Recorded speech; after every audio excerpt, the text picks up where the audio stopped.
Good morning and welcome to Pep Talks in the Morning. It is Friday, the 8th of May, and joining me on the program this morning is Hadassah Charles McLeod, who is the co-chair of the Pep Women's Arm. Good morning, Hadassah. Good morning, Felicia. How are you? I am good. It's Friday, so Fridays always have me excited and energized for a little break over the weekend before we return on Monday to do another episode of Pep Talks in the Morning. And I didn't introduce myself as I normally do. I'm Felicia Holder, chairman of the Progressive Empowerment Party, and your host for this program every Monday to Friday from 8 a.m. Hadassah is joining us from, you always tell me where you are, and I always forget. I'm in East Orange, New Jersey. She's in New Jersey right now. She was trapped because of COVID-19, and Mm-hmm. she is I'm missing her greatly, but she's still thank God for technology. She's able to join us on the programs to have very informative discussions. Last week she came on with Akil Camps and we had a lovely discussion. Prior to that, she would have joined Natalia on the youth where we discuss youth and women's issues. This morning, we're taking a more topical approach to pep talks in the morning. Every evening or post show, whoever is our scheduled guest for the next day, we usually sit down and come up with the topics that we would like to discuss. Sometimes it's current events, sometimes it's topical. And I did invite the public, the watching public, to send us any questions or topics that they think that we should discuss. Yesterday, in terms of current events, I think uh, we were kind of slow. Many of the things that were being reported, I would say, we would have discussed already during the week. There are a few things that I do want to touch on in terms of current events, but I would like to do that a little bit later on in the program. Like I said, we wanted to take a topical approach to this Friday's show. And I mean, if you like it, it's something that we can continue to do. The topic actually came out of the Plain Talk interview last night with Mr. Peter Taylor. Peter Taylor is an attorney at law and a former member of parliament for Maruga Tableland under the People's National Movement. And I was watching that interview last night, as I do many of the Plain Talk interviews. While I was watching the interview, I was just reading up on current events, what was happening in both locally and abroad.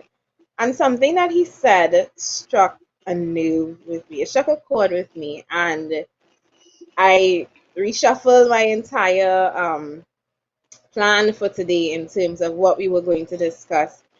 And as I have and had Hadassah, I had scheduled Hadassah, and I thought it would be the perfect time to have a discussion on political parties, the working of political parties, how we vote as a nation, and basically how we go about making the decisions as citizens in terms of who's going to lead us, who we voting for basically.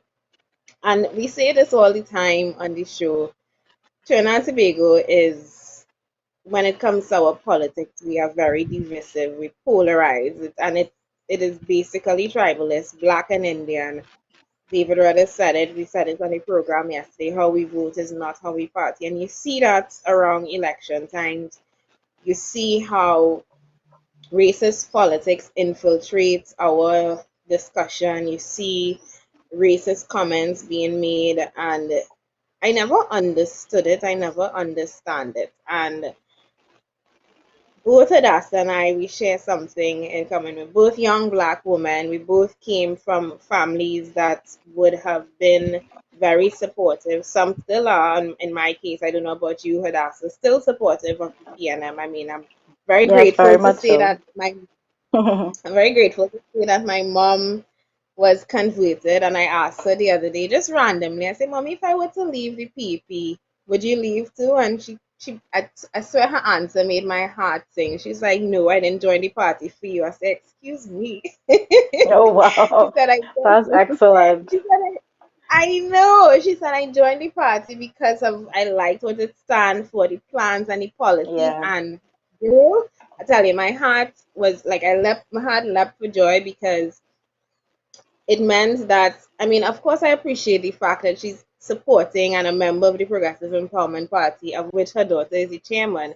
But I'm actually more proud that she is a member of the party, not just because I am a member or because of my Right, position in the party, but because she actually supports what the Progressive Empowerment Party stands for. And the fact that she would stay even though I leave, which is not happening, again reinforces the fact that she really believes in what the party stands for. And before I go any further, please, it's Friday. We're having a nice discussion. Take the time to click like and share on the video. Share it on your timeline, your Facebook groups, your pages, because we're gonna have a nice discussion. So leading on from that discussion that I had with my mommy, it raises the first I guess topic that we're going to get into today, which is why do we as a nation tend to vote on who looks like us, tend to vote on who we like, and rather than what it is the party is representative of. Hadassah. oh, that is a really good question. Peter Taylor spoke last night about the effects of living in a post-colonial society, and I'm wondering if it could have something to do with anybody who does not look like you is probably considered the enemy. So you have to stick with your own, even if it means you're very, I don't know, you're very downfall or to your very detriment. It really is puzzling. I really don't understand it. And I think as a society, we have a lot more maturing to do where that is concerned. Um, because I was looking, I asked a question on Facebook earlier this week, and I just asked how many persons personally know of someone who has received the salary grant. And someone that I know, someone from my church actually, jumps up and says, don't be too quick to judge. Two of my employees got. And I was like, okay, great. Well, if your two employees got, that is excellent. But what about the tens of thousands of persons who have not yet received up to this point? Is it that you are blind to their suffering? And when is it we're going to come to a place where, as a people, we say, okay, if I have water in my taps, that is great. But if my neighbor doesn't have water in his taps, then that is a problem and that is unacceptable. And I don't know, the sense of hatred um, and the they against us type of way that we do with our politics, it really is baffling. It really is baffling. I don't know. But you just said something that, we tend to, and that Peter Taylor raised on the interview last night, which is that we tend to vote or want to vote for people who look like us. And I wouldn't say but that doesn't seem to translate outside of election times, and it doesn't seem to translate outside of the election season. Carnival being the main example. For carnival time, anything is anything. Anybody is anybody. We wine, we jam, we fet, we broke out, we drink, we get drunk, we pass out, we get high. That's what we know. So how come we only do this during election time? And I asking the question and already answering it in my head, because it's actually a question that I'm asking of the people who find themselves doing this only during election time and who knows that outside of election season, like I say, they cool with everybody. It doesn't matter. Yeah, I'm asking that because we know that outside of the two parties pulling at the heartstrings, pulling at the I guess the sensitivities of people, we know that we are a nation of a pale hour, a nice pale hour people mix up with everything. We know that we are inherently good people, that we like each other. So why is it that we allow politicians to divide us? And when was it? Remember when that whole debate happened with the doubles versus KFC? Yes. I remember doing an episode of the show and calling out Keith Rowley on it because that as well had turned into a whole Indian versus black, chicken versus doubles, bara versus fries kind of debate, which Yeah. I didn't understand. When, like you just said, Hadassah, we should be concerned about, just like with water, if you have water and I don't, or I have water and you don't, I should be concerned for my neighbor. I should be Yes. concerned that you don't have the same advantage that I have. The same Yeah. thing happened with the double incident. We had a case of KFC being allowed to up, and not just KFC and other restaurants being allowed to operate and be open, and the doubles vendors trying or telling the government, we want to do the same thing that they are doing. We want to implement the same kind of policy. We want to make sure that there are hand washing stations. We want to enforce social distancing. So why can't we open?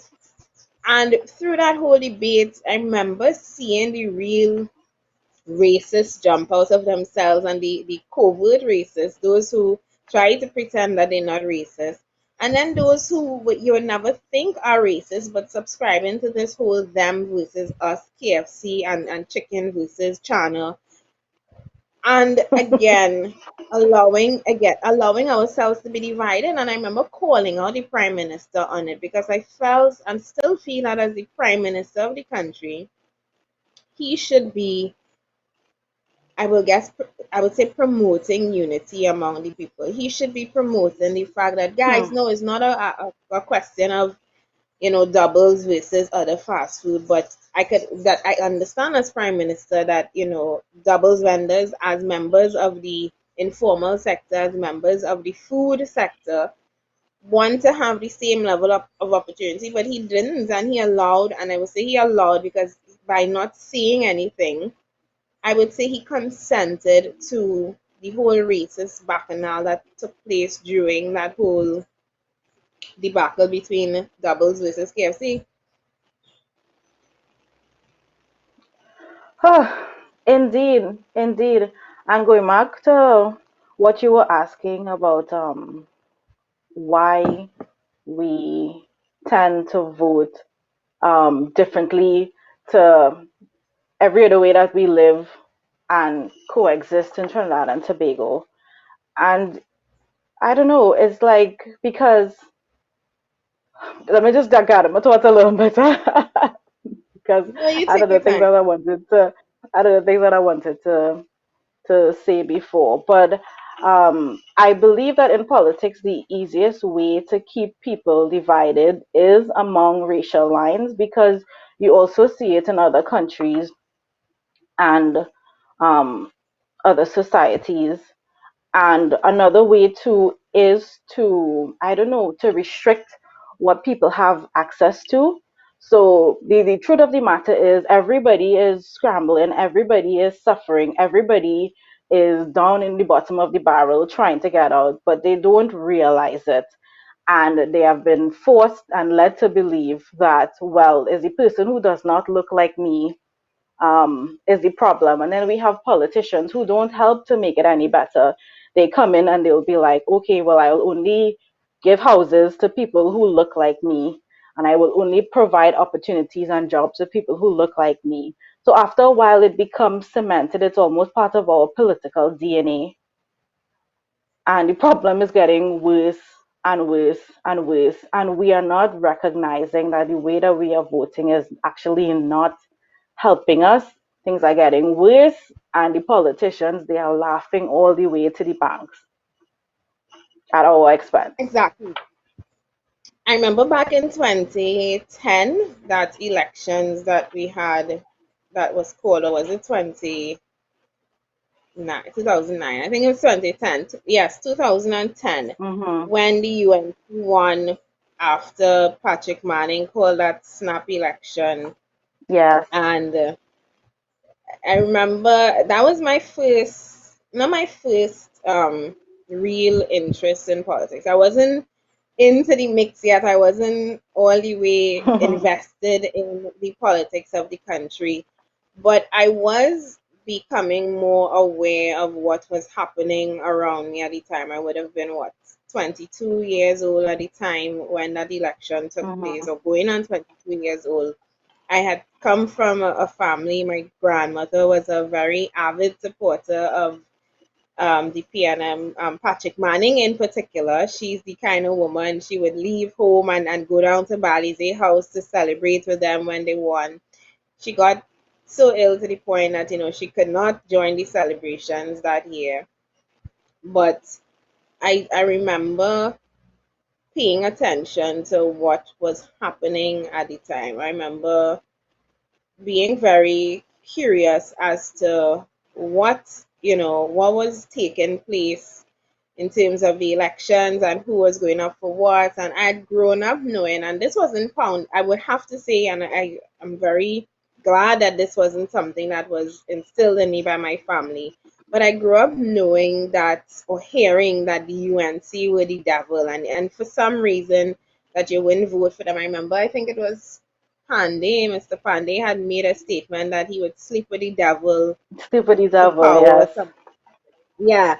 And from that statement, it was translated as, the UNCs, they would sell their souls and that they probably associated with devil worship and all kinds of misinformation that was put out at the time, I guess, which would have helped and fueled the whole they are not like us kind of scenario, which would encourage people to say, I definitely not voting for them. But around 2010, when that election took place, first time, yeah, that was the first general elections I could vote in. And I voted for the PNM. I voted for Keith, well, not Keith Rowley, would have been Stuart Young at the time. And the PNM lost the elections badly. They lost it. That was the year Mhm. that the UN give them relics, and the PNM had to walk I away with their remember tails that. between Yes. their legs. Yeah. That Yes. was, I mean, it was the first, I think it was one of the few times that the PNM had ever, well, in my history, I know it happened once before at NAR, etc., but it was a memorable time in history because the UNC had gained enough strength to come in and sweep the floor and take over nearly all of the seats. But it wasn't just that they gained the strength. Apparently, what was happening under the Patrick Manning administration, people weren't happy. I mean, Peter Taylor was talking about it last night. People weren't happy. They were discontent. Mhm. And the next best option for us, because this is what we know, two parties, was to turn to the UNC. I remember at the time, though, and looking back on it now, if you asked me what was one policy that the PNM had that I voted on, I can't tell you. If you asked me Exactly. what my member of parliament Exactly. looked like, I couldn't tell you. Yes. All I knew was when I walked into that booth, I would be putting my ex by the Balize. That's all I knew. And I mean, it leads Mhm. into discussion. Put a tie in put a crapo in a Balize tie, and they vote for you. And you have to say that because I mean, Stuart Young is a man, and I don't hide this anymore because it's hard. It's impossible to hide it. He's somebody that I absolutely cannot stand, and not because of his personality or anything like that, but because of who and what he represents. He's my Yes. MP right now for Port of Spain North St. Anne's West. And I think back of the first time that I cast my vote for him back in 2015, I believe. And I couldn't understand. Well, looking back now, I'm asking Felicia of back in 2015, what was wrong with you, girl? Like, what did you actually vote on? You were saying that you're voting for PNM because you're voting for PNM. But what policy did they come in and wow you with? What solution did they promise that was so different from everything else that you heard? For you, Hadassah, what was your experience like in terms of voting?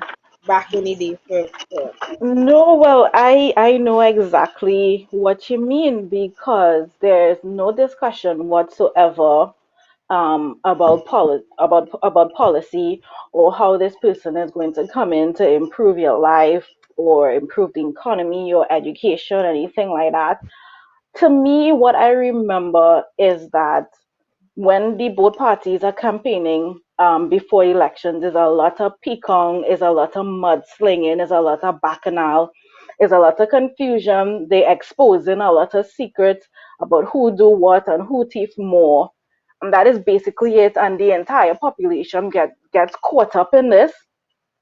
And going back to what you were talking about, I know for a fact I have sat in a church where the pastor talk about, well, you have to vote for PNM because there's red, like the blood of Jesus, and all kind of things like that. And people actually kidding. vote for PNM because they believe that the PNM is a Christian party.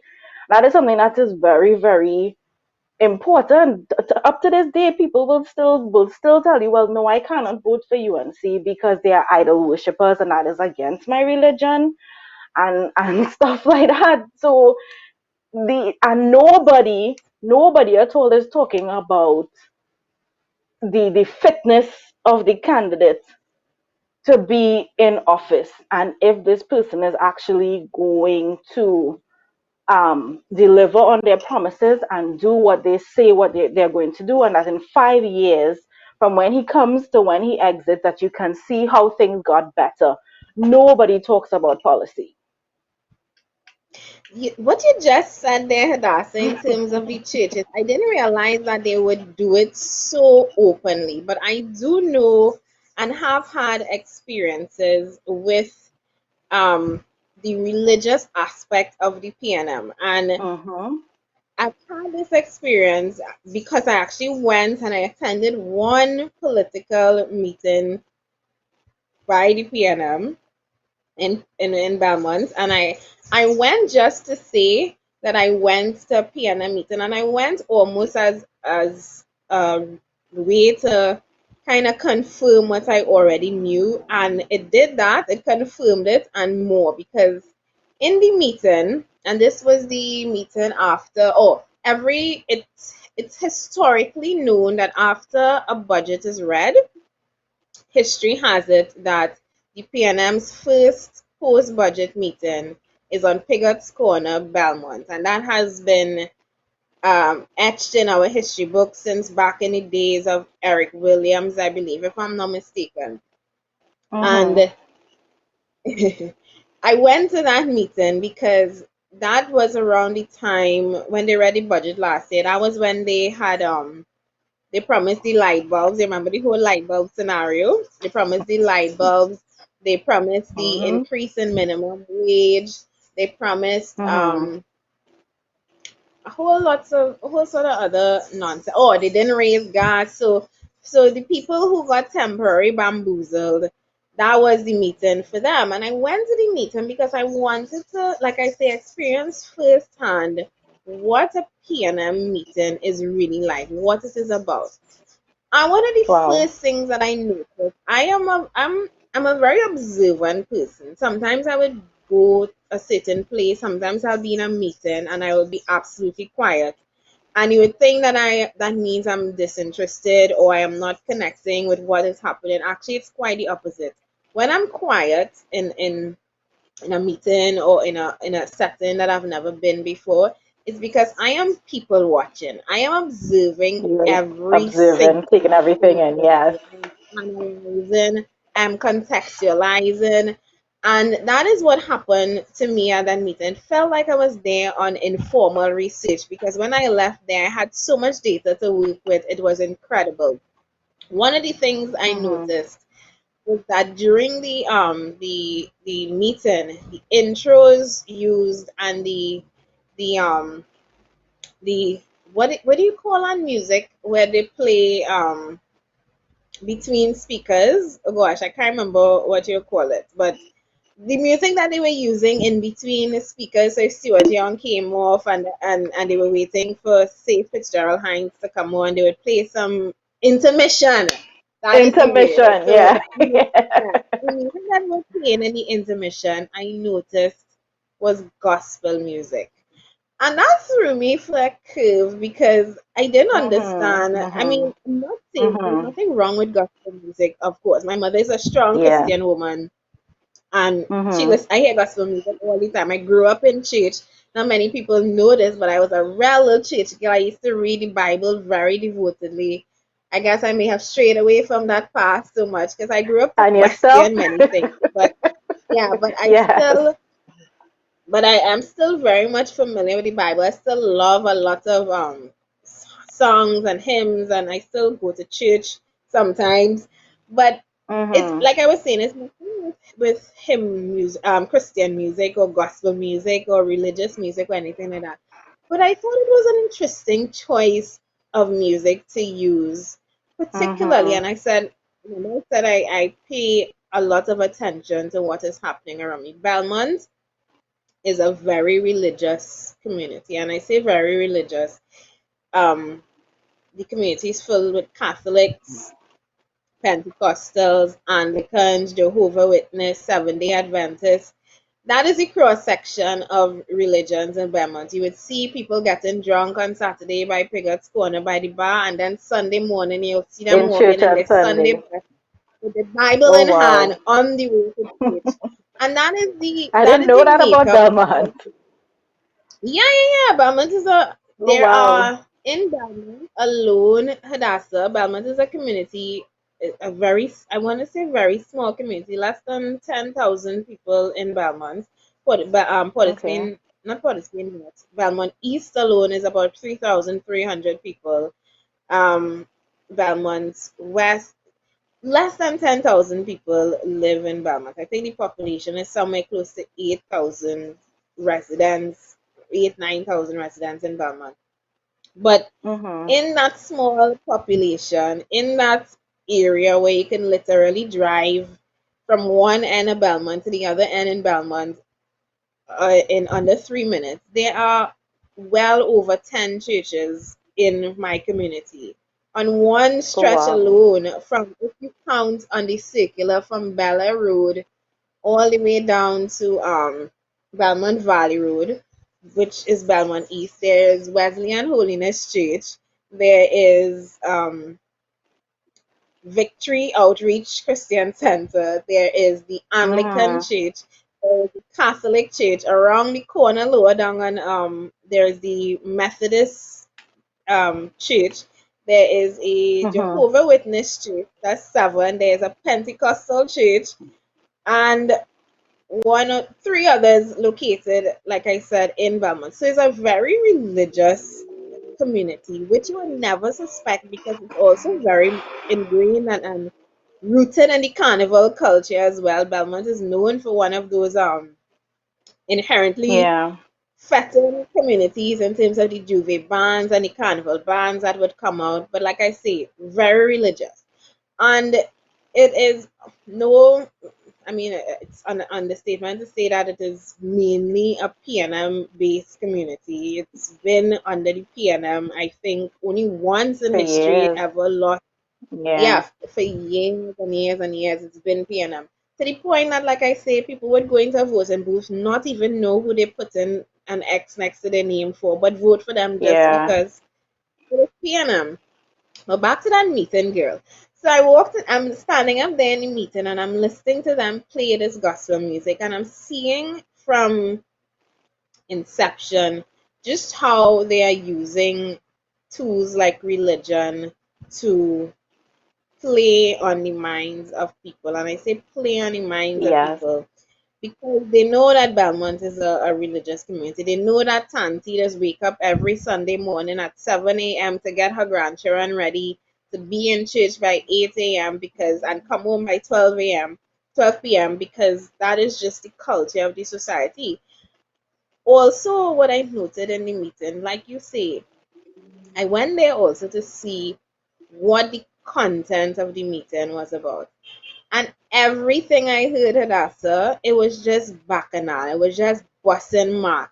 That was the meeting where the Prime Mhm. Minister came out. Actually, it was Stuart Young came out and said that.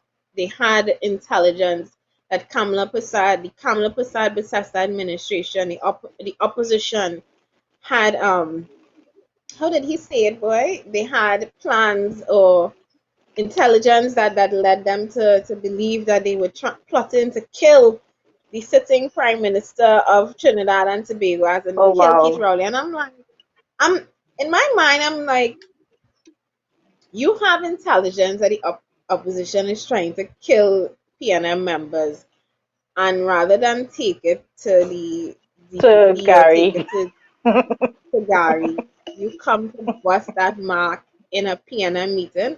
So I'm there Yeah. standing up across the road in the background looking around to see what is the reactions of the people in the audience. I'm like, nobody could be buying into this, obviously. Nobody could be believing that this is true. But you're looking around at the people and who not drunk, because these meetings, Pigot's Corner is a corner with a bar, so drinks flowing like rain.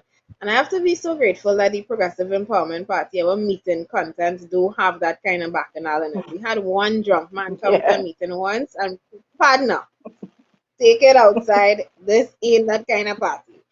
But Oh who wow. not drunk, who paying attention, obviously caught up in the whole bacchanal of it because they're hearing the tangies going, oh good, oh God. Mhm. So obviously Mhm. there's a whole all the dramatics happening and passing and whatever. And the young people who they again they're not listening, they're not paying attention. It's either a fetting environment if you're in the back, or if you're in the middle of the crowd, you're just eating up and soaking up the bacchanal. And like I said, I was paying attention to the reactions of people, and what I observed is that they were literally being spoon fed propaganda. There was not one Mhm. mention. There was not one mention, and I listened to people like Stuart Young, Colm Imbert, um, Nicole Young. Not one of the people who took that stand said anything about the budget in terms of plans. Not one person said anything about a policy that they were going to implement. Not one person came up there and gave Belmont community any kind of hope, because Belmont is a community that I always explain experiences ebbs and flows of crime. For some Yeah. periods of the year, it's quiet and nothing is happening, and then some periods of the year, it two, three killings in 1 month. And that's the community that we live in. And the prime minister and his band of his cabinet came to that meeting, and they left there. I eventually left the meeting. It was just too much. I It couldn't. was It was just yeah. craziness.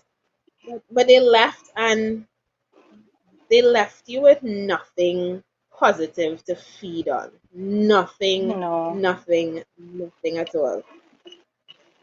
Nothing. No, just And what they would make sure would happen is that you would leave um knowing for sure that the other party is who you don't want to vote for, but they are not telling you, okay, well, this is how we are going to improve your lives, and this is what we plan to do, and this is what we want to do for young people, etc., etc. It's very sad. exactly. And it was all about the UNC and the opposition and Kamala and Hmm. blah blah blah. And I am in a place now where you had asked myself, the members of the people, we are now in a place where we understand that it's not about who looks like you. It's not about how nice they sound. I remember for the PNM campaign again back in 2015, when I could kick myself and my old self in my head now, but I would like to think that, it was a learning experience. I remember the PNM had built a whole campaign around Faris Alwari and his whole athleticism. Remember, he was the hot man in the PNM. I remember in my office, girls standing up in the coffee Yeah. room talking about, oh my God, Faris is so hot. And I'm laughing because Yeah. I think in my mind, I thought he was, God, you know what? They'll take it and rip it anyway. I thought he was kind of cute then. I don't know. Again, I could kick my former self in my head because I didn't. Clearly, I wasn't thinking clearly. But it was never about what. they say. It was always about who, what they look like, if we like them or if we don't like them. People come now. I'm sure, Hadassah, that you have heard people say they don't like Philip.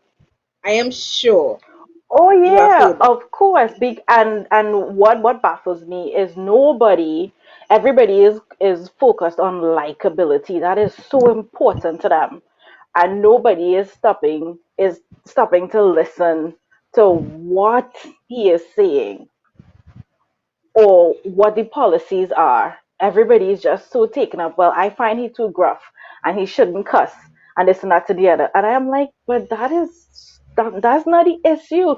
So you would prefer to have somebody who speaks quietly and eloquently and lies to you and then abuses you during their term in office? Is that what you prefer? I'm Exactly. so I have heard. sorry.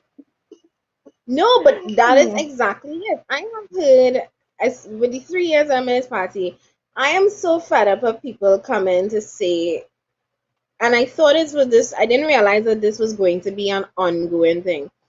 I have seen people come on our threads, come on live videos, come on posts, and come in my inbox and tell me things like, "I like what he's saying, but I don't like him." Yeah, And I always yeah. I always ask them. I said, "Okay, but what does you liking Philip have to do with what Have to he's do with saying, though?" anything. Yeah, what is best for you? What that has to do with anything? And I asked the question. I said, "How many of y'all liked um Stuart Young? How many of y'all liked the hotness of Faris Al Rawi? What has that translated to in their time in office? Exactly. What how have Exactly. you benefited? What name one policy that the PNM has put forward that has advanced your life?" And I want to switch it to, because this is not a PNM show, but it is me talking about the particularly our backgrounds, where we came from, as it relates to the PNM. But am I frozen? I No. always have to go to my phone to see if I am frozen. No, you're not. Oh gosh. But going back to what you were saying though, I'm wondering if you talk about there are so many churches in the Belmont community. And Trinidad as a whole is a very religious society, whether you're Muslim or Hindu or whatnot. And I'm wondering if there is a correlation between the fact that we're so religious and how we end up voting. Because, and I want to be really careful with my words, religion tends to breed a lot of sheepish people in terms of how they think, you know? And it's an environment where you can feed people and tell them what they should think. So I'm wondering if that has anything to do with it and why the PNM um, seemingly subscribing to Christian values is why they appeal to the Christians and the Catholics and the Anglicans and the Methodists or whoever, and why the UNC would appeal to a different crowd of people. It's something to think about. Divide and rule, Hadassah. We have Mhm. heard it, we Mhm. have experienced it here as Trinbagonians, and it is too real just how badly that whole concept of divide and rule has really damaged us as Trinbagonians. It has really damaged us, because we can look back in history now, we can look back at what has transpired from our grandparents' days to our day, to our parents' days to our days, and really ask the question, how has our lives benefited? What has Yeah. what has been implemented in terms of us moving forward as a nation, and being able to say that I am UNC because they look like me, or we worship the same God, and being able to say that I Mhm. am PNM because I don't believe in the God that the UNC people worship, and they don't Yeah. look like me. Again, how has it benefited us? And it is something that I throw out there to all of the people who tell me and can't explain why they continue to vote based on race, why they continue to vote based on personality. And Trevor Noah, for those who don't know Trevor Noah is a media personality. So, well, he has a The show. host of the Daily Um, Show, yes, my boyfriend. yes, the host of the Daily Show. Gorgeous, gorgeous man. He might be the only person that can get me to vote on personality. I swear to God, because he's just so dreamy. But but he did a video that I am gonna ask the producer to put up now, because on that whole concept of voting for who you like and who you don't like, it has landed us in a hot water that we are in today, right now, as a nation. And I'm gonna ask the producer to put up that video because I think he explains it so perfectly in terms of how we as Trinbagonians continue to vote. Let's run that clip now. Yeah, I don't understand why people support the politician. You should be supporting The your policies. You should say, this is what I need done in this country. This is what I want to see happen with education. This is what I want to see happen Yes. with So not a low-income particular communities. political party, No, but you a shouldn't policies care. that you You agree shouldn't with. care if the politician gets taken down, Mm-hmm. because that's what happens is people get obsessed with the politician, and so it becomes a cult of personality. And now people don't know how to separate the person from the policies. And so if your politician gets taken down, you're like, no, they couldn't have done that. Mm-hmm. No, I don't accept it. Why? Because you're afraid that that means now your policies have been undermined. Whereas if Yes. you have always said, I support these policies and I don't support. In fact, in America, I feel like people should swap the way they treat sports with the way they treat politics. I feel like people treat sports in a really healthy manner. In sports, they go, this is my team, this is what we're about. If there's players who are doing some crazy shit that they don't agree with, they're not playing well, they're not, not passing the ball, not scoring, what do they say? Fuck 'em, Kick cut him 'em. out of the team. That's right. We need to kick that coach out, kick that player out. That's not what this team is about. Yes. But then with politics, people are like, no, we're just going to keep him. We just, you know what I mean? But that's the problem with America now, right? Because whether you're a Republican or Democrat, you should care about the country. You should care Exactly. about democracy, the Constitution. So that guy's not good for none of it. Right. But the problem is you only have two parties in America. Yeah. Imagine if you only had two sports teams. Ugh. People would kill each other. Whereas now you can team up. You can be like, yo, who are you? Celtics? Who are you? Heat? All right, we both hate the Lakers? Yeah, why not? Why not? But we Yeah. can be friends. You see what I'm saying? Yeah. And I think that's a healthier way to live in politics. I don't think there's two parties. I'm not going to lie to you. I think that's probably one of the biggest things that's going to divide and keep on dividing America is the idea that there are only two ideas of how to live life. There are not two ideas on anything. You guys have 17 types of cereal. You only got two political parties? We have more than 17 types of cereal. Exactly. And you got what, two political parties only? There's others, but I feel like No, just but I maybe mean, No, it's they're not gonna- real. but it's not real. No, though. they're not It's gonna it's really not ever real. win It's anything. going to create a system where you continuously go, what are you? I'm a Republican. I'm a Democrat. It's over. You You know- you don't go anywhere from there. I I think- don't think you can go anywhere from there. wow. Well, he said it, and I mean, it. He might as well have been talking about Trinidad and Tobago because it feels Exactly. like exactly our situation here. We ask us what is the policy on education right now. We can't say. We just know we Yeah. have an SEV. We know we have a system where a percentage go on to receive prestige education. We know we have a percentage that can go on to get funded by Gates if we still have Gates around. But we also know that we have a percentage of the population who may fail out of school at the primary school level or may pass for school that would forever leave them behind, forever have them fighting up and Yeah. struggling in a system. Tertiary education that's a dream, a pipe dream for some people. Yeah. But ask us where we would like to see the country. What jobs would we like to create in the future that would cause us right now in the present to encourage and guide students towards studying and learning and creating new opportunities for the society that we would want to build in 5, 10, 15, 20 years. Ask us what is the roadmap right now for Trinidad and Tobago. We talk about Vision 2020 last yesterday. I had Meinolf from Germany on the show and he laughed. I mean, he laughs at our Vision 2020, and I do get him wrong because it is laughable. It was a dream Yeah. that clearly never came off or came out of the dream state because what steps have we put in place since then to create a society, to create a progressive society that can compete on an international level. We talk about the things that we're building. Buildings and isn't progress. It's not Developing the progress, mind, exactly. exactly, developing the minds of citizens is progress. You're going to say something. No, I was saying Trevor, he hit the nail on the head because people are too consumed with personalities that they no longer could separate right from wrong, and they're not voting on policy, because if it is your eyes was on policy, then when your member of parliament strays from that, you can say no, that is off. I don't want that.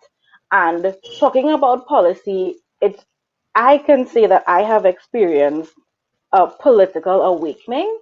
That's the only way that I can describe it, because I don't even know why, but I was a diet PNF too, because that was just the way to be, right? That was just the way, that was just life in Trinidad. And I always talk about it. The first couple of times that I heard Philip speak, it was really, really tough to take. And I remember feeling angry, and I was feeling, defensive, and all these kind of things, experiencing all these emotions when I really shouldn't have. But then when you really start to take in the policy and you start to realize that, okay, for years I have been led astray, I've been lied to, I've been abused as a citizen. Nobody has taken my vote seriously. Nobody is concerned with improving the quality of life in Trinidad. When you start to realize how far away we are from policy, I remember some years ago, my aunt, right here in New Jersey, she came to Trinidad, and we were driving into Port of Spain. And I was telling her, look, Auntie, we have all these new buildings and whatnot. And she's like, what? What are you talking about? She said, Trinidad don't have anything. Trinidad only have a set of cars and a whole set of traffic. And I was so mad. I was so offended, and I was so angry. And she's like, yeah, y'all don't have anything. And I didn't understand it until I got a little older, and my eyes opened and things like that. And I'm thinking about, you ever think about how people live for years, Felicia, driving in and out of Port of Spain, or those who live right opposite that landfill in Beetham, how they could live there year in, year out. Because when you're driving, if you're driving with your glass down, you have to put up the glass because the stench is so foul and it is so disgusting. And you're wondering, where are the people to rise up and say, enough is enough? Enough is enough. We are not taking this anymore. And where are the policies on the environment and recycling and sustainability? So we're going to just continue living like this? It is a question that I ask when I look at my own community. I have seen Stuart Young here once, besides that meeting that he came to tell us that the opposition is plotting to kill him. I've seen him here once, and that was to put up an awning on the local watering hole bar on Pigot's Corner. Because, like I told you, on Sundays we on Saturdays we drink, and on Sundays we go to church. So to appease the drinkers, let's give them some shade so they don't have to drink any hot sun. And other than that, I ask myself, what has Stuart Young done for Belmont? Done, I yes. look around, I'm not counting the one time that the roads got paved, because paving the roads is, I don't know why, and I guess this is how we grew up. When you starve somebody and you deny them food, when you do finally feed them, you feel like it's Yeah, they're Christmas. It's so like, happy. Jesus Christ, Yeah. food. So Not thankful. understand Yeah. that it is your right to have a meal. It is not, you're not supposed to be starving. You're a human being. You have Yeah. needs. 3 meals a day is only fair to make sure people have. So when we celebrate roads being paved, I never, well, not I never understood it, because it came from a place of, who finally is being paved. But now I'm more informed to know Yeah. that this is your job, it is your responsibility. But in terms of what Yes, has he done exactly. to lift the community of Belmont. Belmont has, when I remember for local government elections that I would have run for in 2018. I ran for those elections knowing that I am in a strong die-hard PNM community, and that the Progressive Empowerment Party was fairly new. We did not have the money to compete and buy out 50 music truck, throw Brockout party, Yeah. have Zumba on Sunday, then Fete on Tuesday. We didn't have those kind of funds, and we were fighting Hmm. against a system that where people were accustomed getting handouts. You put your name on a list and you hope Yeah. that you hear that if you vote for you might get a corporation job and your corporation work and whatever. Yeah. But I remember trying again to campaign on issues and going to the terrace in Belmont and speaking to some of the fellas lying on the block there. I'm a very down to earth person, and a lot of the people who saw me running for the election were very surprised to see that I was involved in politics. So when they saw me, they said, "Girl, come let me talk." And I sat down. They were there on the block, and I was asking them, what's happening in terms of the terrorists and whatnot, whatnot. They say, "Well, girl, I mean, apart from everything in the country, just now working, have nothing for poor people and blah blah blah blah." I Yeah. remember them telling me that they just something as simple as the playing field right there in the terrace. The playing field where the young boys and they would go and kick ball and play basketball or play catch or cricket or whatever. The playing field was deserted and overgrown with grass. So the young people in a HGC compound nonetheless have Wow. no place to play if you're playing is in the road. So every time a car, I remember young as a young Yeah. child, watching all of these things happen and not understanding then, like I do now, how these things are linked to politics. Watching the young boys play in the road, and Yeah. every time a car drives up the hill, they have to move the wicket, step aside, let the car Yeah. pass, then go back, put back the wicket, and things are not taken or not understanding that it's because there are no real recreational facilities for these young people. We have a community center that we are now renovating here in Belmont. But to do what with? What opportunities are you providing for the youth to say, let's come and Yeah. learn learn to be a mason, come and learn plumbing, come and do carpentry? What real opportunities do you have for youth in Belmont? I listened to a radio ad talk about renting, it was on Boom Champion, inviting people to rent a sporting facility, and that got me so mad. I can understand that in a country where we have so much space, so much land, that now sporting facilities was something that you could have politicized and use to rather than make it free Yeah. and available to the young people. Yes. Because crime in Yeah. Belmont is a problem, but other Yeah. than play and then get bored of playing and then sit down and smoke weed. What is there for the youth? What Exactly. opportunity are we really providing them? But it's like Philip says, you beat the slave so much that when you finally stop, he says thank you. And what it is that people are uninformed and they do not know their rights. They're not aware of the role and function of government. And there is a big disconnect. And I'll tell you about two experiences that I had. I went to the beach. Well, this was way before COVID-19 when you could have just go to the beach. I went to the beach with two friends of mine, two very, very educated, and they're both teachers, and we were just commenting about different countries that we've been to, like Mexico and the Dominican Republic, where so much emphasis is placed on tourism and how the beaches are so lovely and the service that you can get on the beach. And you can be sitting there in a chair and an umbrella, and the restaurants will bring a drink to you and whatnot or whatnot. And I just The good mentioned, I life. say, well, yeah, well, if yeah, and I just mentioned, well, if we don't have a government that is concerned with diversifying the economy, then you find that this will happen. Nobody would place any importance or emphasis on tourism. And the two of them, my very intelligent friends, will say, well, you can't blame the government. Like, what? So I ended it there because I was like, I didn't want to take a nice trip and ruin it arguing and stuff like About that. And politics. then another time, yeah, and then another time, one of the same girls, I was telling her that I was getting up the morning for when we did the walk to the Red House when we were protesting Mm-hmm. the $500 million spent.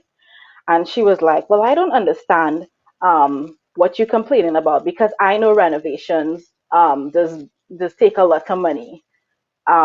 She didn't know the figures, huh? She didn't know the figures. She didn't know, but she was like, well, whatever the figure, I don't know what the big deal is because I know renovations are very expensive. And I'm trying to say, well, yeah, but what about the fact that we have citizens languishing in the corridors of hospitals without beds, have not seen an attendant in days? What about things like that? Couldn't we use the money to do some good, to really improve the quality of life for our citizens? So this is what I'm realizing, man, that people do not know their basic rights, so that whatever the government dishes out, for example, the insults that they called hampers, that they have been distributing, um, if people only, if MPs only would stop and think, well, if I do this, this could get me removed, or this will reflect on my performance, and people could fire me. And that is the policy that Pep has talking about, public reform, is it? Yeah. Yeah. If it is that was even a thought in their brain, they would not bring this to people and say, here. But because there is no consequences for whatever they dish out, that they are allowed to get away with this type of behavior, and then they expect people to be grateful for whatever they do. Just be grateful.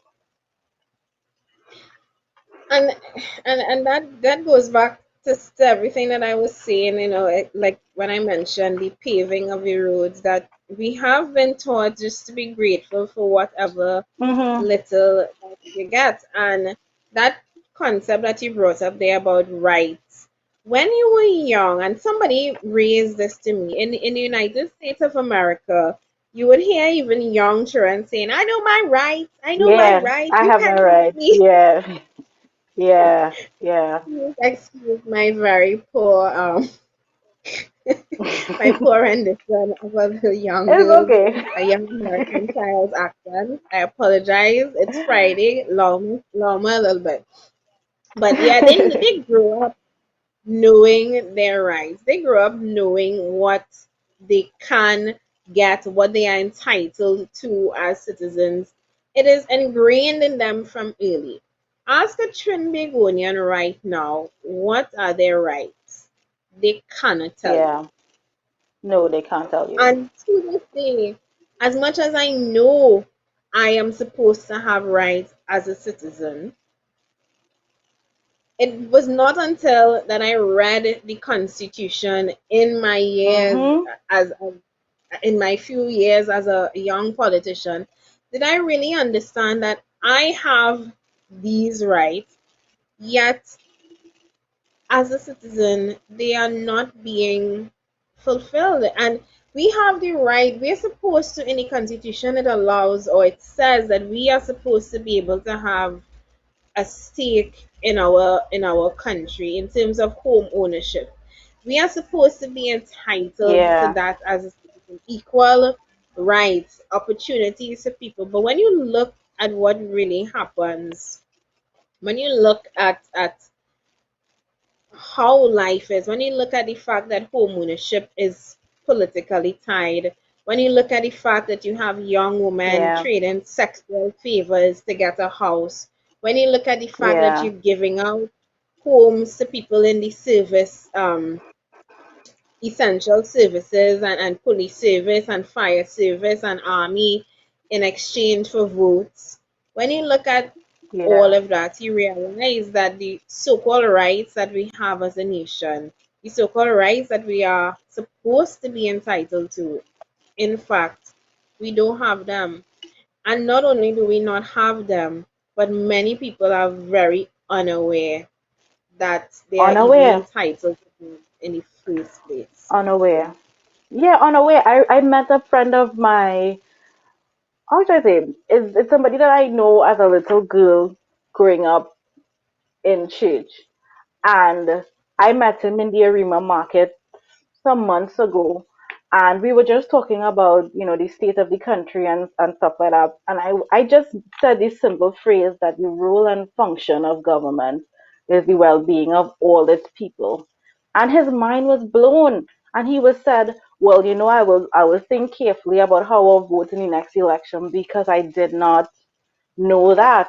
And people are they are blissfully unaware and they are ignorant and they don't realize that if you're a tax-paying citizen, the government is supposed to take that money and put it back into the economy to make your life better, etc., etc. But people will pay taxes all their lives and then go on Facebook and say ignorant things like, all you too lazy, all you want handouts. You're in a crisis like this, you are entitled to some type of assistance. It's not people don't want handouts. They just want access Exactly. to what they are entitled to and their rights. I remember seeing a post that said there's no such thing as government funded. It's all taxpayer funded.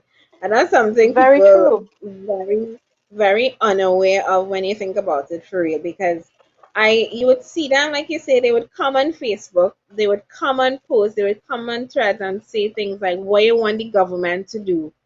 And I'm like, what Yeah, you mean, what do you that's what want I'm the telling you. government There's a to do? disconnect. There's a disconnect. That People are them not people getting that do this is the wrong. government's job. They're supposed to have water in the taps. They're supposed to pave the roads. You're supposed to have good education. What are you talking about? They're supposed to monitor food prices. You're not supposed to be paying an arm and a leg to get three things when you go in the grocery. If you ask the average Trinbagonian what is the responsibility of government, they will not be able to answer you. And Oh no. prior to the Progressive Empowerment Party, Hadassah, I too was unaware of what was the role of government simply because it what paved the road every election year. Like Yeah. what really is and is the role of the present and past governments that we have experienced. But more than that, the citizens need to know that they do actually have a responsibility. And what we have been experiencing under this two-party system, something that Trevor Noah raised, and I want to talk about when we come back from this break, is that whole two-party system. And similarly Yeah. to the United States, we have been locked in that two-party system for a really long time. And we've seen breakthrough political parties like the COP emerge, etc. But so far, they've all managed to either crash and burn or be a very severe disappointment on the Trinbagonians. Yeah. But there's a new political party on the landscape, and no longer should that two-party system be, uh, the hindrance between us getting good governance. So we'll talk about that when we return from this break. Okay. Antel is Trinidad's most reliable and technically experienced ICT company, providers of quality structured cabling, Cat6 data fiber, and power cables. We also stock cabling infrastructure basket type cable trays for server rooms and data centers. Antel also installs and maintains video security systems including cameras, alarms, and electronic entrance locks for businesses and residential properties. Call Antel 674-1406 or 783-9250. Good day, Trinidad and Tobago. I am Philip Edward Alexander, and I thought that we should have an actual, factual conversation about our situation and circumstances as a nation. In our brief 57-year history, we've moved from the third wealthiest nation in the Western world to broke. How broke? The Minister of Finance says he has difficulty paying public servants. How rich were we? After the United States and Canada, we were richer than Anguilla, Antigua and Barbuda, Argentina, Bahamas, Barbados, Belize, Bermuda, Bolivia, Brazil. We've been richer than the British Virgin Islands, Chile, Colombia, Costa Rica, Cuba. This Trinidad and Tobago was the third wealthiest nation in the Western world. Besides the United States of America and Canada, we were richer than Dominica, the Dominican Republic, Ecuador, El Salvador. We had more money than Grenada, Guatemala, Guyana, Haiti, Honduras, and Jamaica. We were richer than Montserrat, Netherlands Antilles, Panama, Paraguay, Peru, St. Kitts and Nevis. As the third wealthiest nation in the Western world, we were ahead of St. Lucia, St. Vincent and the Grenadines, Suriname, Turks and Caicos, Uruguay, and Venezuela. Now, we're broke. In our brief 57-year history, we've gone from being wealthier than all of these countries to broke. How broke? Our Minister of Finance cannot find the money to finance our budgets. We're engaging in something called deficit financing, which means we're running the country on credit. We can't find the money to pay our public servants, and it's getting worse and worse by the day. So what happened in our brief 57 years to all that money? Where is our money? Disguised as projects and contracts, governments from Williams to Rowley have overseen the looting of this country. We've moved in 57 short years from being the third wealthiest nation in the Western world to being broke and in debt. We owe China, we owe the IDB, we owe the local banks, we must pay OY dilemmas, we owe everybody. We've moved from being the third wealthiest nation in the Western world after the United States and Canada to being broke and in debt. Where's our money? Why can't we account for simple accounting of our money? Why is it so difficult? There are companies in this world with more employees than we have people. Walmart has 2.3 million employees. McDonald's has 1.9 million employees. India Railways has 1.4 million. How do these companies manage their accounts and we can't manage ours? Some of these companies are far-flung all around the world. Why can't we, this dot in the sea, manage our accounts?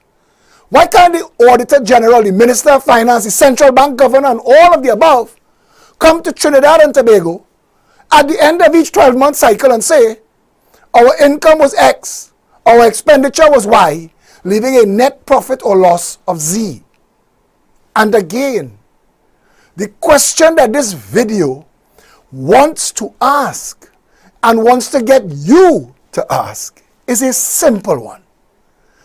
We've had Eric Williams, George Chambers, Arthur Napoleon, Raymond Robinson, Patrick Manning, Basdeo Panday, Kamla Prasad Bisesa, and now Keith Rowley.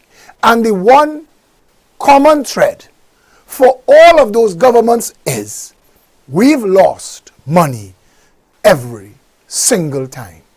There is a rogues gallery of people who have been involved at the highest level of all of those governments. Political supporters of the two main sides, the Red Party and the Yellow Party, can shout expletives at each other and name names of red bandits and yellow bandits without seeing the irony that we are all losing every time. In 57 short years, we've gone from being the third wealthiest nation in the Western world to a land where nothing works. Blood runs in our streets like water. We argue about was it 541 who died or 542? And instead of feeling sorrow and misery at our condition, we're arguing about which of the yellow side or the red side had more murders. We are an insane little nation. The question we need to be asking, regardless of which side of the political divide you sit on, 57 years later, if we were the third wealthiest nation in the Western Hemisphere, where's our money? I'm Philip Edward Alexander. And this video has been a little bit more than 3 minutes asking a very important question that you and every citizen of the Republic of Trinidad and Tobago, no matter where you find yourself in the world, need to be asking. 57 years later, where is our money?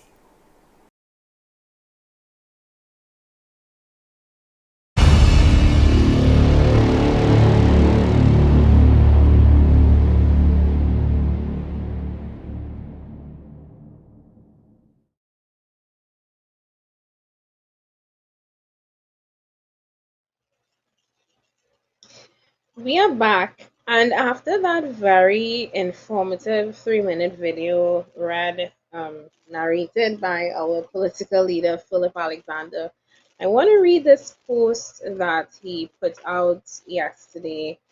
He actually read it on his show with Peter Taylor last night on Plain Talk, and it feels like it was actually also written for this show.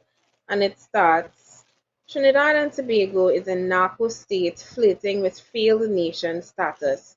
58 years independent, the third wealthiest nation in the Western world is circling the drain. For 43 of those years, the country was ruled by the self-styled Black Party, the party of the people. Yet all we have to show for any of it are failed ideas, overinflated costs, unnecessary white elephants, a public health system that does not work, an education sector that fails three-quarters of the nation's children and leaves almost 10,000 functionally illiterate and unemployable every year. We cannot feed ourselves. Our water management is divided into 6 months of flood and 6 months of drought. Our borders are wide open. Our air guard is grounded. Our coast guard is tied up, despite knowing that we are a narco state, a pipeline from production to consumption for tons of illegal drugs. 42,000 illegal firearms face off against 6,000 undertrained, under-equipped police officers, and an army still unsure of its purpose. Our financial sector is a laundromat for corruption and narco dollars. Our law enforcement and justice systems fail except for the occasional minnow and wabin. Our jails are a human rights atrocity. We deny human rights and block civil liberties. Our parliament is a bed of corruption. Our governments have failed us, leaving in their wakes a rogue gallery of O'Hallorans, Privats, who's him? I don't know that one. Wallaces, Collarhats, Karamats, Galbrassings, and many others who have made off with this nation's treasure. We are broke, broken in debt. We have no idea, no clue, and no plan. And there are no systems to challenge any of it, save and except for every now and then, sometime within 5-year blocks of time, election might be called. And for a fleeting moment, the people have the power to choose. But the choice is limited between red devils and yellow demons. Enter into these shows and these interviews, these guests and these questions, these debates as to where and how a better way might be, learning from the past to find the best way forward for a rescue upon which to build a future. Very, very prolific post, I must say. And Hadassah, have I lost you? Are you frozen? I don't know if it's frozen on my end, so I'm going to continue to talk. This post was put out by political leader Philip Alexander, and like I said, it seemed to be very much written for this show. It seemed to hit the nail on the head with the discussion that I want to start with right now, which is this whole two-party system that we have right now. I would say had right now. I'm using past had because we don't have a two-party system right now. There is the Progressive Empowerment Party and a couple of other small parties that attempting to call themselves political parties, but seem to be different versions of the same old that we have always known, which is coming talking a talk that doesn't seem to be able to match up what they might actually be able to do given the chance of office. And I say this because many of these new political parties seem to be around just to being around the sake. Ask them the same questions that we have been asking on this show, which is what are your plans, what are your policies, how do you plan to implement them, what is the time frame in which you plan to implement them. And many of these new political parties can't answer that question. But welcome back, Hadassah. But we Thank you. have known Trinidad and Tobago for a long time to be red devil, yellow devil, according to Philip, and we have been voting along those lines. But Trevor Noah said it in his video, Hadassah, and it's something that I always wondered, and this is before the PEP. This was after 2010, and I voted for the PNM and the UNC one, and I could not admit it to my friends at the time who were also PNM supporters. I couldn't admit it publicly at the time, but I was actually secretly hopeful when Kamla Hopeful, yes. Prasad Visastra became the prime minister of the country. I had voted for the Yeah. PNM again only because I felt that I had to vote for the PNM. But when the UNC won, I like I said, I was secretly hopeful that they may have been able to implement some kind of change. I was becoming aware of what was transpiring under the Patrick Manning administration. And I felt, as a woman, maybe she might have been able to make some change, bring some good to the country. And I Yeah. followed her closely. She disappointed me. 2015 came, I voted for PNM again.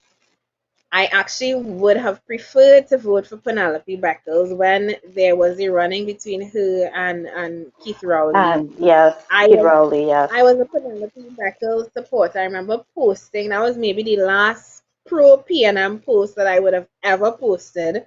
Um, that Penelope Beckles spoke, and looking back at it now in retrospect, she spoke like a pepper, and I was hopeful that under her the country would have had hope. Of course, Keith Rowley was the person who was eventually selected as the political leader under whatever internal system that even Mr. Taylor last night could not properly explain, but for whatever reason, he was brought to the forefront. And where was I going with this? I was talking about, oh yeah, so I was talking about the fact that when you're going down too many rabbit holes and too fast and you lose your train of thought. But I was talking about the fact that I have seen the failures of both the PNM and the UNC, and I remember asking myself the question, so if I am unhappy with this one, and I'm also unhappy with that one, where does that leave me? I didn't want to, I was very adamant that I not become one of those people who say, I don't vote now. I don't believe in Yeah. voting and with me. I have always, and I think this was from watching MTV when I was younger. MTV used to push these really strong pro voting campaigns, and growing Yes. up watching that on MTV, the music channel, growing up watching them, how for young American children, it was portrayed as such a right, such a privilege to be able to cast your vote, that you had such a say in the democratic running of your country. I think actually that is exactly where I had it instilled in me that voting was so important. And I never got that here in Trinidad and Tobago, to be honest. No. I've never seen any campaigns that encouraged you to vote. The campaigns that would encourage you to vote here would be put your Skewed name to on a one list party and or we the see what we other. could do. Yeah. Yeah, put your name on a list and we see what we could do for you if we come into power. That's the kind of campaigns. But I'm talking about unbiased, independent campaigns that have would have pushed you to vote. I never got that here, but from watching international television, I've always felt this duty to vote. But but when I saw both political parties disappoint me so greatly, I was confused and I was left to wonder, where does that leave me? I don't want to not vote, but at the same time, I don't want to just vote for the same old. So I as a voter, as a I guess somebody who was so getting so more informed about the politics and the running of the country, it left me in a position prior to 2017, prior to the Progressive Empowerment Party, of feeling a real sense of hopelessness, looking at the two-party system Yeah. in which Trinidad and Tobago seemed to be stuck. What was your experience, or have you, before the Progressive Empowerment Party, where did you lie in terms of your political views? No, well, I just realized now that whatever I thought on whatever were my motivations to vote for the PNM, they were just really off. And you mentioned fear earlier, and I think that is what that is what happens because is either some people going to say they're not going to vote at all because they've become so disenchanted, or they go into into the polling stations and they go into the voting booths very fearful because Trinidad and Tobago has never experienced good governance, governance that is for the people, because they've not experienced that, people feel a lot of fear. So they're like, I'll vote in PNM because this is what I know.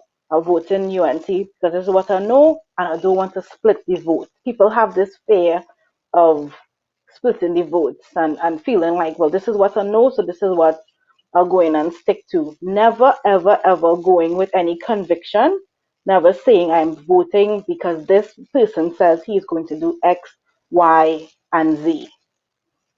And that has been my experience. No sense of direction really. You're not really voting for, you're voting because that's what you know and you're comfortable and you're afraid that things, if they change, they will change for the worse. But you're never thinking about it could get better if I vote on policy. That idea that you raised about the scrutiny vote, the first time I heard that, I didn't understand what it meant. And I didn't understand why did people think that votes were something that belonged to somebody. That PNM Exactly. automatically was entitled to 100,000 votes and UNC was automatically entitled to 200,000 votes. And if you vote for another party, that you would be basically taking the votes from UNC and making PNM win, or taking the votes from PNM and making UNC win. And I didn't understand, like I'm saying, why do people treat votes and voting and the election process, the electoral process, as if it's something that these political parties are entitled to. And it goes back to the whole concept of voting on policy rather than Hmm. party and race, etc. Because if we were voting on policy, your vote would automatically belong to the political party that best represents the interests of the people. Yes, I and mean, in line with your values, etc. Yes. that are in line with your values. I listened to Kamala Prasad Bisasa say that she's going to create how much, 50,000 new jobs. And my question was, how How? and where and in what? And if you can't Yeah. answer that question for me, you don't have my vote. But we here, we again, because we believe in this whole two-party system, we have this concept of the split the vote, which is something that I continuously have to remind people. There's no party owns your vote. You don't owe your vote to anybody. I never understood, why would people be so afraid to go into the booth, and is it that they think that there's a camera or Somebody somebody would know. looking over their Yeah. shoulder? Exactly. exactly. Like, Mhm. why are they so afraid to go against what they have always known? But again, I mean, I think I just answered my own question because some people they're so fearful of the unknown, but thus enters the Progressive Empowerment Party. And like what Trevor Noah was saying with the two teams. If you there are two teams that you back and support. Sorry, there are never only two sporting teams in the wheel. There are always an option. There are always options to choose from. And one of the ways that one of the things that the Progressive Empowerment Party advocates for is the deepening of the electoral process and the deepening of Yes, our democracy, giving people options. And if it's one thing I would like to see happen in my lifetime, is this two-party system being broken. The more options, I yeah, believe that the more options that you have, the better chance you have at really landing on and finding the right solution that works not just for you and your family, but for the entire nation. As it is right now, indeed. like that decision I had to make post 2015 when the PNM disappointed me, the UNC disappointed me. What, what did I have to look forward to? To that's the day I was on Facebook and saw Philip doing a video on the legalization of marijuana. I remember listening to him saying that. I'm like, who is this Syrian man on my Facebook talking all Yeah, of this sense? And he was talking about using marijuana as an export crop or using it in the medicinal yeah, marijuana industry.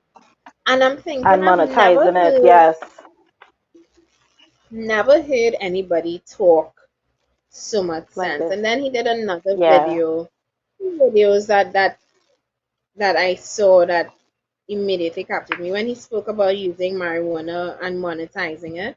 And when he spoke about the maritime security war, and that one hit me in particular because yes, at the time we had a lot of and still continue to have, we just not reporting on it murders. often enough. Yes, We had a lot of, but not just murders, missing people. That's something that this country, wow. I see it happening too often. I remember Ria Yeah. Sukdeo from Oh South when yeah. she was grabbed. Never heard what became of her. There was a young No. woman in Belmont, a pregnant young woman. I saw her flyer up to the other day. They still can't find her. Missing women Yeah. and there's rumors of women being kidnapped and trafficked to countries in South America, etc. And when I saw that video on the maritime security wall, it made so much sense. You're literally Yes. dealing with the problem of human trafficking. You were dealing with the problem of the narcotics trade, which is fueling the crime in our country. And at the same time, you were dealing with the problem of guns coming into the country that are being Yeah. used to kill ordinary citizens like ourselves. And again, at the advent of the Progressive Empowerment Party, that was the first time in the history of me being involved in politics that I felt some level of hope. Of hope. Yes.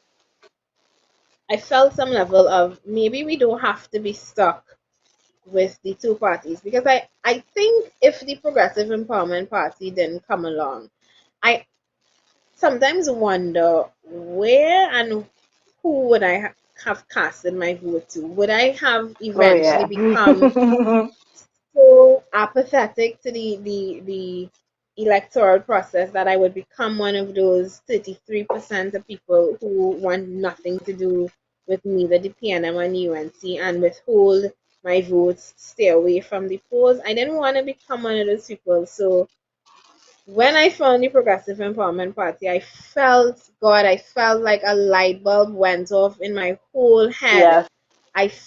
I was Yeah. so happy when I realized that the launch was on the next street of to the building where I was working at the time.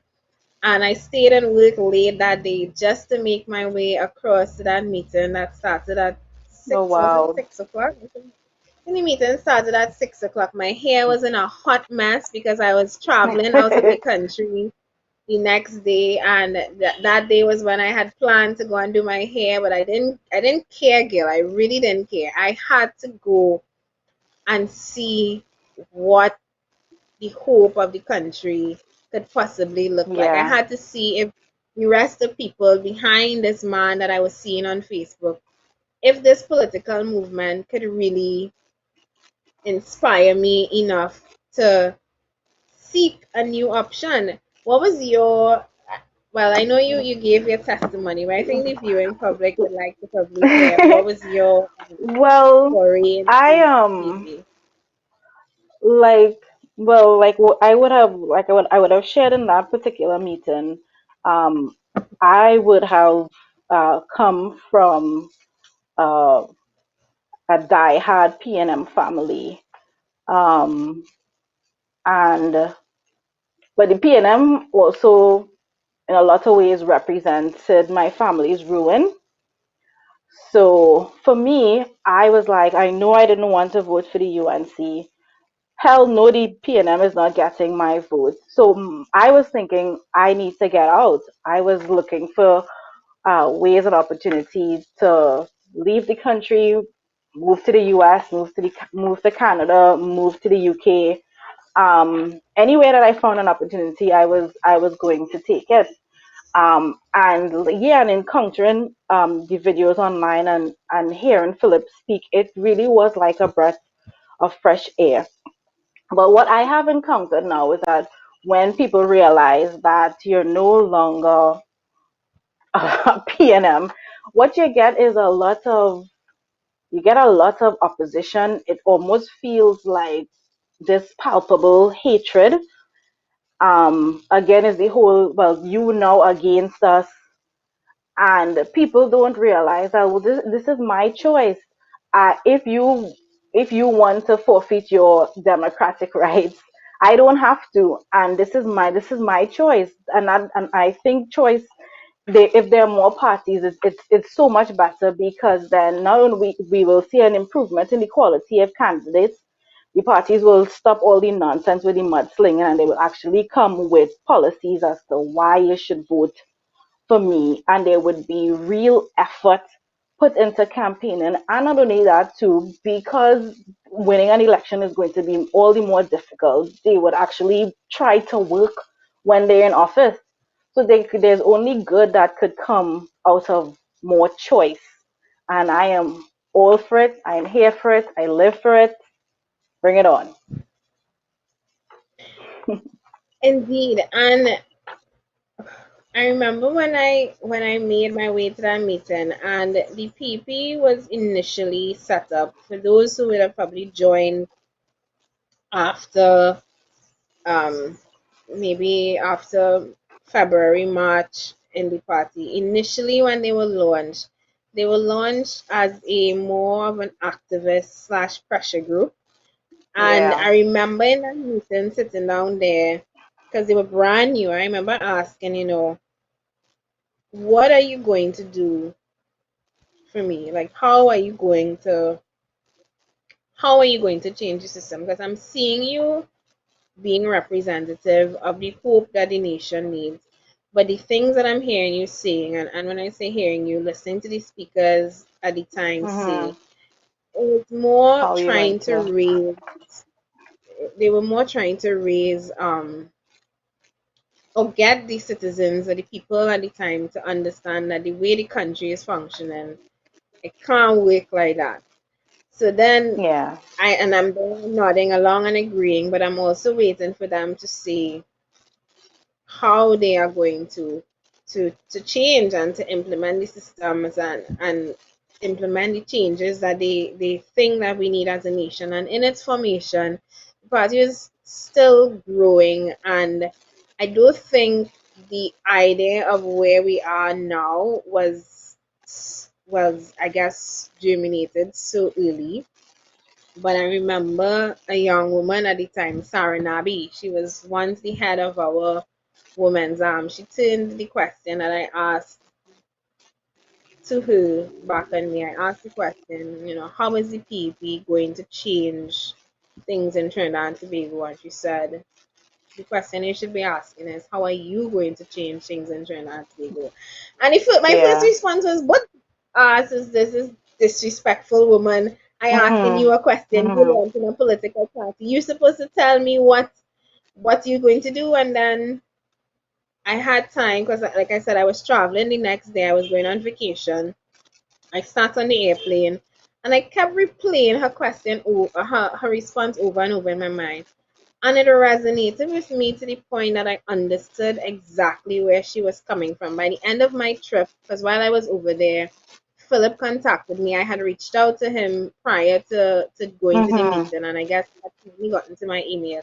He contacted me and told me that he wanted me to come on board. And after at the end of my trip, I was convinced that I was going to get involved in politics. The timing of everything that happened, I was in San Francisco. I was experiencing San Francisco had just decriminalized marijuana as well. They were talking about Mhm. the export industry. And if anybody who find that Felicia talks about weed, I'm telling you two things. One, it's nearly not as much as Anthony the Fuhrer, political deputy political leader.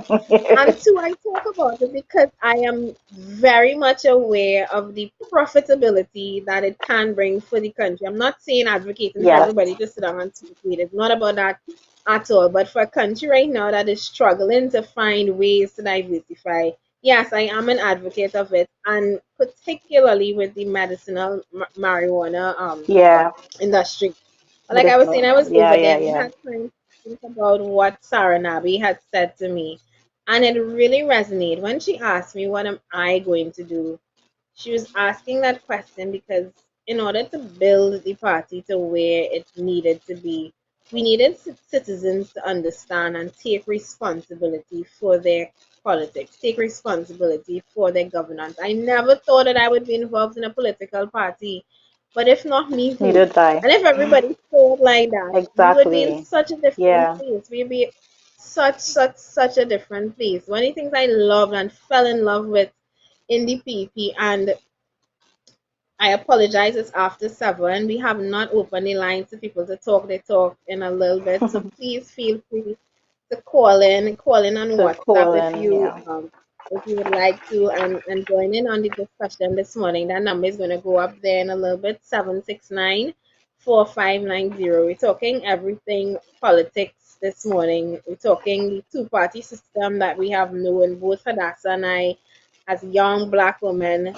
What you said earlier, I have experienced it as well. When people find out that you are a black woman, young black woman, and you're not in the Yeah. PNM, they are like blown away. I had one of Yeah. my mom's pastors come to me and tell me, you should really consider taking this energy that you have and putting it in the PNM. And I asked him, I said, why should I go in the belly of a system that I am fighting so very hard against? Why do you think? He's like, maybe you can change it from within. I say, everybody at some point, or at least many of the Went in young thinking people that. Yeah. went in thinking that, and then the system eventually swallows you up. And before you know it, you are a part of the very system that you went in trying to change. And one of the things I like about the Progressive Empowerment Party, and Peter was talking about it last night, Hadassah, and I want to give you an opportunity to talk about it as well while we wait to see if anybody calls in, is that whole disconnection between the people who finance your party and the Yeah. people who are actually in the party. And the PP is so very different in that regard. And I listened to Philip, he explained it in a way that made sense twice because I was living it. I live it as the head of finance of this party, I live it. But what bothers a lot of those other political parties, a lot of those sycophants, a lot of those people who are tied to either PNM or UNC, what bothers them, what bothers the people in office right now, the people in opposition right now, is that there's nobody pulling the strings of the Progressive Empowerment Party. The people who Yeah. finance and who for things in the party are the same people that fighting in the party. It's the same people that we fighting for. It's the members of the Progressive Empowerment Yeah. Party. Every time I go on an interview, Yeah. questions they ask. And one of them is, who finances your party? I'll never forget Philip was in an interview panel with Carolyn Sipasad Bachin, and she asked, where did you all get money to put an ad on primetime CNC3 TV? And I Wow. laughed because if you only knew how much barbecue Blood, tickets sweat, we and had to tears. sell Yeah. just to get Yeah. that one program that cost $28,000 on air. If she only But knew, not but only that, Felicia, is that people are so accustomed to corrupt politics that the idea that we are choosing to do things differently and go in a different direction is baffling to people because we are like a unicorn. This thing that, people don't understand it. I love that description of us being a unicorn. But it's true, we are attempting to do things in a way that is hard, but they're really saying Yeah. hard work pays off. Watching the Progressive Empowerment Party grow from what I saw, what I met on January the 17th, 2017, to what I see now is so amazing. January the 18th, Philip's birthday is the 17th, I think, yeah. It's so amazing because, like I said, it started off as a pressure, more of an activist group, not a pressure group, an activist group. And now it is a full-blown political organization with chapters in New York headed by Denise Zave. Actually, she's now heading the overall chapter, the United States of America. She's heading that and she's based in New York. But we also have chapters in Toronto. We just setting up a chapter in the United Kingdom. We have Shari Wilson, who is the party organizer in St. Martin, and I just found out we have Peppers in St. Martin. So guess what? We're going to be setting up chapters there because Oh, wow.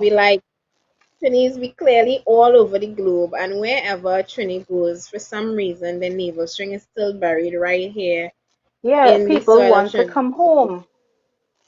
Yeah. They want to come home to a country that waits, and that is I think the only vehicle that I see for that happening right now is the Progressive Empowerment Party. The fact that we remain disconnected is the reason why, and disconnected from the financiers and the people pulling the strings, is the reason why we have been able to make so much progress. Is the reason why we have been able to hold on to the values that we have. I tell people all the time, if there was ever a time that I was called to do anything that went against my morals, went against my ethics in the Progressive Empowerment Party, I would be gone.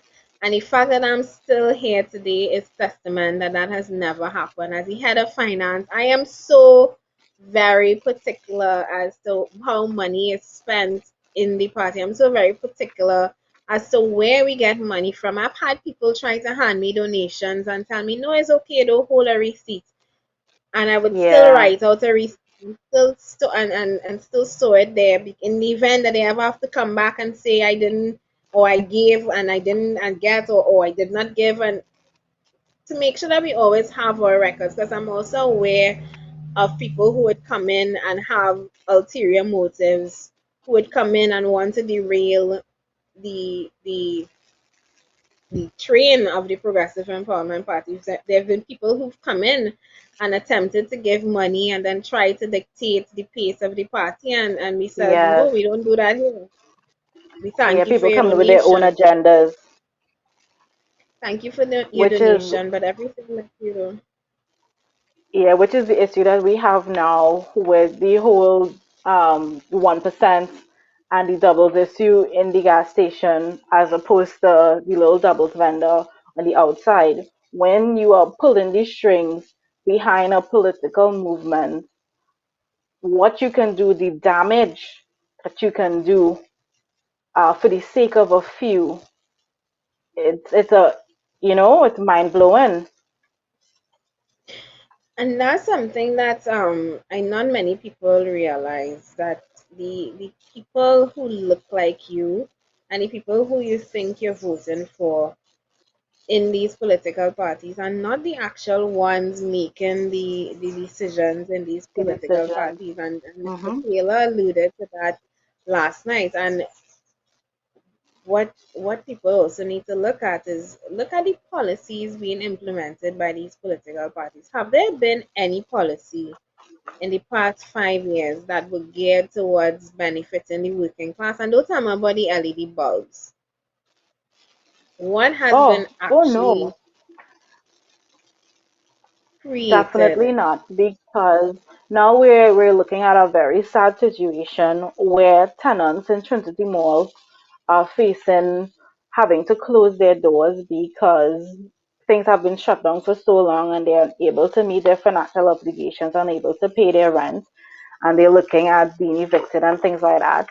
And you're wondering, so while the PNM was politicking and giving 30 million to religious groups, why it is that this money was not allocated towards small businesses and ensuring that these businesses could recover and be able to function into the future post COVID-19. And and when people ask me why the PP, when my mom's pastor told me that with my brains and my heart for the people that I would do so well in the PNM, this is why I always say this is the decision I chose and will stick to it, because I have never seen a political party in the history of this country, and this has nothing to do with where I am in the party. I could have been an ordinary member saying the same thing. I've never seen Yeah, a political party talk so much about the working class, talk so much about yeah, uplifting the the working class. ordinary First man. time I heard, Yes, first time I heard that term, "a rising tide lifts all boats," it was like blown away. I was blown away by it because that is exactly what Trinidad needs. We need a wave yes, that would come and lift everybody up. We need policies that can address the realities of the man who making $100,000 a month to the man that making a thousand who's making dollars a twenty eight month. We hundred dollars a need month? Exactly. Yes, exactly. We need sometimes not even that. We have people working for dirt poor wages in this country that probably not being exposed for it. But again, for a country that is supposedly so rich, sh- that shouldn't be happening. And we spoke a lot today about voting versus voting on race and voting party and voting what you know versus voting on policy. And it's something that I know you had asked as well, and if you're a member of the Progressive Empowerment Party, you feel very strongly against, because one thing the PEP members share is a heart and a love for people.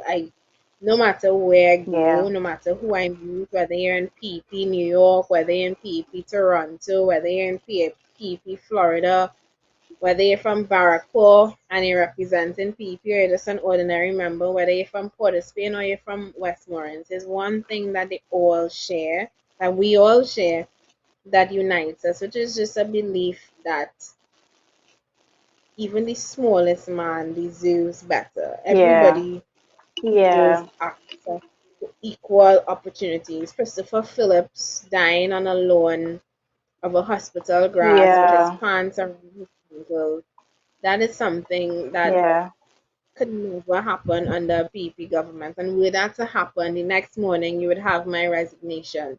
Because until somebody was yeah. accountable for that, I can't be a part of that. And always wonder about the people who would have been, I wonder about the people now in government and what do they feel in their hearts, if some of them even have hearts anymore. What do they feel saying things like hunger is not a problem right now during COVID, yet watching lines sneaking around Frederick Street with people lining up hoping to get food No, because from government. there's a lot of apathy, and that's the problem that we have in Trinidad and Tobago. That once a problem does not affect you directly, you don't care about it. You know, I always remember Um, well, I wasn't born as yet, but my brothers and sisters would have told me a story about my dad taking them back to where he grew up as a little boy in Speyside, Tobago. And he went, and there was this very poor family. It invited him into the house, and they wanted to just share what they had, whatever little food or fruits or whatever. My brothers and sisters were like, well, no, no, no, we can't take it, because they're looking and they're seeing, okay, well, they're so poor and whatnot. And my dad said, no, take it. Let them have their dignity. And that is what appeals to me so much about the PEP. It is a government that wants to return dignity to the poorest and to the lowest. And that I love so much, that even if you have a small wage that you can earn a home, that would bring so much pride and so much dignity. And there's so much potential in just a family being able to own their home. And these are the things that I love, that makes me wonder, why is it everybody is not a pep? you know because the policies really speak to humanity and really getting back to what is important and taking care of everybody. And yeah, like you say, for any reason, if, well, any contrariness that to happen, I jump in ship.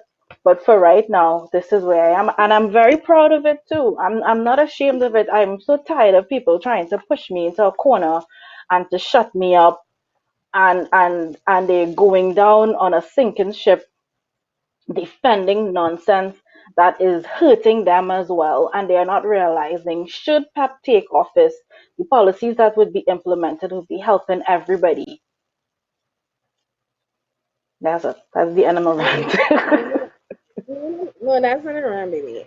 Maybe that's what we, not maybe that's what we have to get the rest of the nation thinking outside of yourself, thinking that, yeah, I might be doing well, but if my neighbor could afford his own home too, chances are Yeah. he wouldn't be running drugs and guns from his backyard, Yes. which leading people to come in your neighborhood and possibly set up and put you in a situation where you may be caught up in a crime situation. And I'm speaking this from experience. Everything I'm saying here is experience. Maybe if I was concerned with, my neighbors and my community, everybody in my community having hope and opportunity, as much as I am doing well, if they are doing well too, chances are we would all be growing up children in a manner that your children are, they're not any block linemen, they're not Yeah. getting involved in illegal activities, they're not getting involved in activities that my children could probably be coerced into getting involved in. Yeah. Maybe if you- When, not maybe when, I need to keep saying when we get people to understand that looking out for your neighbor is also in your best interest, I think then Yeah. people would start to really understand why is it we talk about the well-being of all, the well-being of all, the well-being of all. A nation, we say a nation is a Yeah. collection of community. A community is a Yeah. collection of families. And we have so many broken families right now, so many families in need of social intervention. They don't need handouts. People need a hand up. They need to No. know that, like you say, Exactly. they have a stake. They have a stake in their country. There's this saying: teach a man to fish. I'm sorry, give a man a fish, he'll Yeah. eat for a day. Teach a man to fish, he Teach would eat them. for a lifetime. Yes. That's what we need to do. Yeah. Empower people, empower them so that they'll be able to earn their own living in a dignified way. Like that family that you were talking about, a lot of people have pride and dignity, but they don't have the income to match it. So entertaining may be Yeah. something that they can only do ever so often, and it may come at a sacrifice Yeah. to them. You don't know what they had to put out Yeah. in order to do. But as a I was talking earlier about the constitution. We are supposed to have our constitution, and I wish I should have pulled it up here, but our constitution allows for our people to feel like dignified citizens of this republic. And everything that I witness in terms of poor healthcare, in terms of the fact that it's so hard to own a home, in terms of crime, in terms of everything that is wrong in this country. It goes against the Constitution. And when the Progressive Yeah, Empowerment Party gets into government, that Constitution, just like how an American child at 5 years old could tell you her rights, tell you his right, I want the children of Trinidad and Tobago to grow up knowing what they are entitled to. And when they know what they are entitled to, would they understand how much they have been denied this. And it's exactly, time it's time that we get citizens exactly. understanding, thinking outside this two-party system, thinking outside the bacchanal, thinking outside the politics of voting for who look like you, not understanding that who looking like you not necessarily having your best interest in mind, or they sell Exactly. you out for the votes to somebody who paying them even more money. That's the reality Exactly. of the politics. Our politics has been hijacked, for lack of a better term. Yeah. And the more people that we get understanding this, the more people that we educate through these shows, is the better chance we have of a population, of a voting population that can make real informed decisions come election time, come poll time. We have a general election coming up. There's no better time, Trinidad and Tobago, no better time to show these two political parties that have taken your vote, sold out your vote to friends Yeah. and financiers, promised you Yeah. things That and you not don't delivered own what me, they do, to show them you know? that your vote belongs to you. Indeed. And that's all. Well, my dear, we have about Oh, 3 minutes left in the program. Go ahead. No, you say it, and I you know probably you give your closing wanted, comments. yeah, I know you wanted to speak about the, in, as you were saying that, now is a good time for everybody to reflect on really how they want the country to progress. But we also need to think about what is going to be the fallout from COVID-19, both economically, but also the human cost. And we have to remember the teenager in Beaton Gardens who took her life, and remembering the effects of this lockdown on people and people's ability to cope. And I was really thinking, I felt really sad in my heart last night thinking that a lockdown in Beetham is probably going to be different for a young person who lives in Valsayn or Westmoreland, who have a fridge full of food and air conditioned comfort and a TV in every room. And God alone knows what horrors and what hell this young child was experiencing, that she felt and believed that she was better off dead. Indeed, and you hearing me better? I can hear you. I'm frozen. You're just still frozen in me. Um,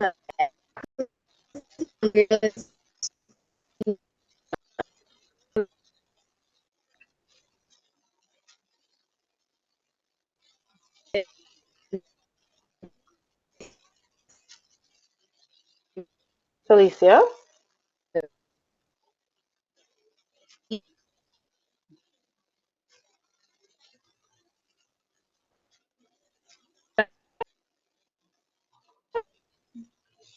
Okay, we seem to be sticking again. are you hearing me? Yes, no? Yes, I can hear you. Okay. I was saying, oh, well, my screen was frozen, but I thought you were still hearing me. I was saying that the situation and the circumstances that would have led this young woman to take her life is exactly what you say. We have no idea what her home life was like. Not many people have the same opportunities during this COVID-19. It is being experienced in Yeah, many different ways. And again, it falls in line with everything that we say. Not because life for me is good means that I can't or would yes, forget that life for others may be bad. Hadassah, I exactly. thank you so very much for joining me on this discussion this morning. A perfect person to have on the program as we discuss this. Anything you'd like to say in closing before we wrap up for the day? Yes, I actually had my closing remarks written down. I want everybody to understand the importance of moving away from tribal voting and party politics The only way for us to move forward is to put love of country and love of countrymen above all. Um, and we need to know our rights and demand better for every member of society. That Very well was said, it. and I have nothing to add to that other than forward ever, backward never. It's time we move forward as a Indeed. country. And moving forward doesn't mean going back to the same old. It's time to try something new. It's time to really look at, is that a mosquito? It's time to it's time to really look at a country. It's time to start imagining what a country that really works looks like. And we have Looks examples like, all over yes, the world. Take a look and you yes. would trace their politics, trace the history of led to that country working as they should, and you would see that at some point the people woke up to their rights, to Yes. what a country that should look like, well, a country that should look like, and they put the Look, effort yes, into getting to that place. Trinidad and Tobago, the wider indeed. diaspora, wherever you're looking at us, thank you very much for tuning in to Pep Talk this morning. Please tell me you're still hearing me because I am frozen on my end. Still hearing you. Great. Thank you for joining us this morning. We will be back on Monday for all new episode of Pep Talk in the morning. Please do have a great weekend ahead. And remember, during COVID-19, social distancing and isolation, let's always stay together by staying apart. Bye bye.